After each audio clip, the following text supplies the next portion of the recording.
I'm here with Alan Bligh today, author of Tamakan, Throne of Chaos.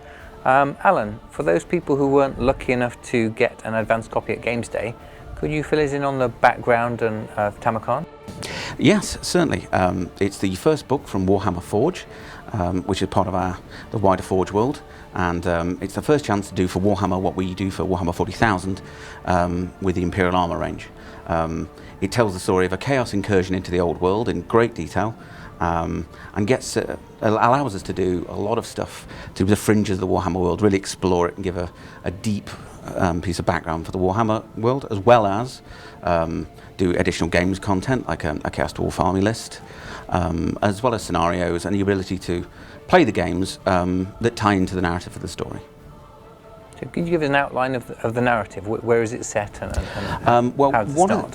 One of the interesting things we got to do was set the story not just at the point of battle, as happens a lot with the Warhammer stuff, but for obvious reasons in army books, but really go to the origins of a chaos incursion. So I got to detail things that happens in the chaos wastes and the wrath of the gods and the prophecies that abound there, and actually follow it from the chaos perspective.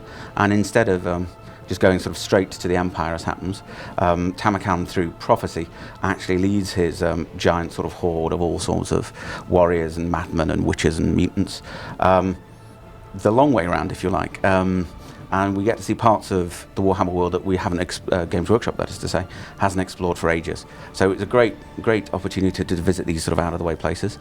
Tamakan and his forces battle their way through all sorts of opposition, giants and orcs and goblins and just hordes of monsters and unpleasant things. And finally he attacks the sort of the soft underbelly of the Empire rather than through the north where the chaos usually attacks. And there's a giant sort of battle at the gates of Nuln at the finish, and not to give the game away at the end. So which armies are covered in Tamakan? Well, there's primarily a lot of chaos stuff in there, and it's not, though Tamakan himself is a servant of the chaos god Nurgle, who's the god of decay, so a lot of his close followers and supporters are from that kind of diseased panoply of Nurgle. But because this is a sort of a god's blessed attack by the dark gods, a lot of different chaos forces get incorporated in that, and also he picks up monsters and allies along the way. And like I say, contesting him is quite a lot of different races and peoples in the lands that he passes through. So it also deals quite extensively, the book, with particularly Nuln in the Empire and its defenders, and that kind of final last line of struggle. In terms of actual game content, of course, a big thing to mention is there's a Legion of Asgore Chaos Dwarf army list, because actually one of the things Tamakan does is goes through the Darklands, and there, after fighting the Chaos Dwarves, makes a bargain with them to use some of their specialist forces particularly, which is why he sort of picks up this additional Chaos force. And so one of the really exciting things to do was revisit the Chaos Dwarfs and actually, well, not give them a general army for their entire race, but just give them a very functional and quite specified and I think very characterful army list. So that's in there as well, which I know a lot of people were very interested in. Then there's some other game content stuff in there as well. There's some rules for using a combined forces of chaos. Not in a kind of competitive way, but in a kind of for really big fun games where you get to play all of chaos at once, so the beastmen, the demons, the warriors, different gods, and basically if you do well, the gods favour you, and if you start to do poorly, then it can all go quite bad for you. Could you talk about the design of the books? It's very different from the Imperial Armour books. How did you go about creating the book itself? Well, some of that's not down to me. I mean, obviously I did some of the initial writing. There was some work done by Rick Priestley at the beginning as well, which I worked upon. And but really, the fact that it looks lovely, and it really does, is down to the skills and talents of our book design team and the artists and the layout guys. One of the things we were trying to do, because this was as it were, the first of its kind, the first Warhammer Forge book, was make it something really special and really interesting, and I think it's something that we're going to continue with, but also trying to give it the feel of an artifact. So it wasn't just sort of a book you'd bought, but almost a sort of a thing from the Warhammer world, as much as we could, really. So, and that's kind of that kind of decision at the beginning led along down the line to what you see now.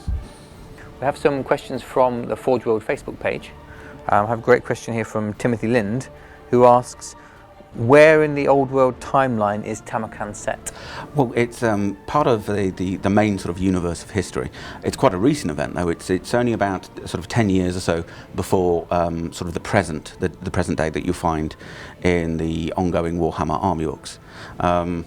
It's a sort of a historical event in that sense, but it's very much part of the core of the history of Warhammer. But one of the things to say about it is it's an event that primarily takes place outside of the Empire, outside of sort of accepted places where your history is recorded. So the actual plot takes place over actually several years, but they sort of arrive in the Empire about 10 years ago before the present. I have similar questions from Tim Solersley and Nafgi, who are both asking about Chaos Dwarf range. It's been a while since Games Workshop's done Chaos Dwarves. How did you approach the Chaos Dwarves in Tamakan? Well, a lot of good work in that. Again, I can't take any credit for it. We got some really wonderful sculptors. They've done some extraordinary stuff, and it was a pleasure to sort of write stuff based upon what they'd made, and also cooperate with them and come up with new ideas. It was with the Chaos Dwarf sort of background. It was a question of going back to what we'd originally said and what was cool and what was really nice about them, and then kind of amplifying and building upon that in the space that I had. And hopefully I managed to make them both sort of unique and individual, and also still dwarves.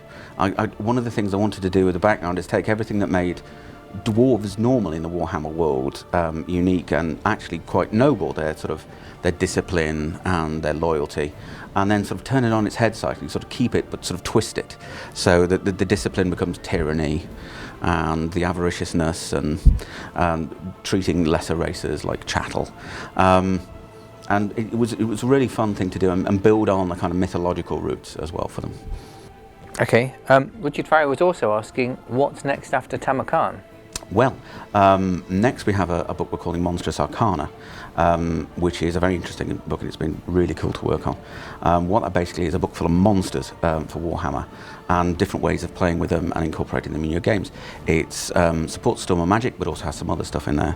Some beautiful artwork that's being done, and it's got quite a bucket load of monsters, brand new for the Warhammer world. And one of the other exciting things, it's let us again explore the sort of dark corners of the Warhammer world, and there'll be missions in there and new ways to play and some new magic items and bits and pieces. It won't have a big campaign narrative, but it's more of a supplemental book, but it will have the same kind of production values and some really lovely art and stuff in there. Thanks for taking the time out to talk to us today, Alan. No problem. And I believe the book's now available on the Forge World online store or from your local Games Workshop Hobby Centre. Absolutely, so they tell me.